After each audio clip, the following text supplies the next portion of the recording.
All right, let's review our place value with decimals. And to do that, we'll look at this place value chart. So remember, whole numbers come to the left of the decimal point, and our fractional parts or decimals come to the right of the decimal point. So we have our ones, tens, hundreds, thousands, 10,000s. It would go on that way. And then building from the right of the decimal point, we have our tenths, hundredths, and then, of course, thousandths. That will come later in 5th grade. As far as what we've done so far in 4th grade, we're dealing mostly with tenths and hundredths.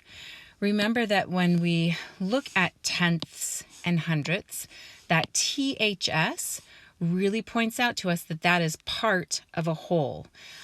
Tens looks very similar to tenths, but that THS signals to us that that is the decimal, right? That's the part of a whole.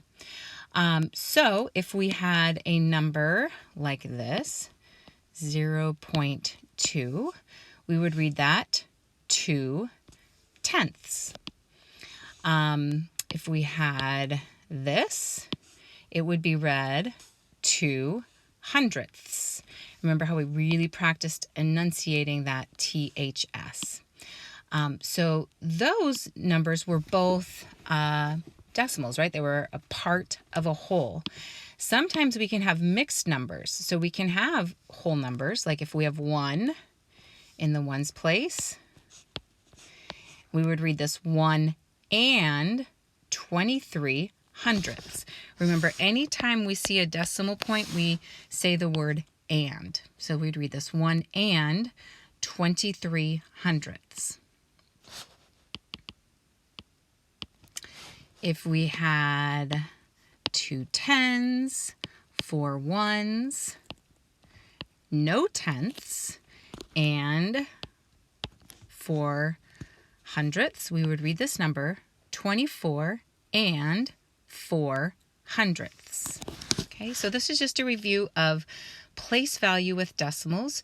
Remember that we can think of decimals also as money. So put a dollar sign in front of this and we have $24.04. If we're thinking about hundredths in money, we would compare those to pennies, right?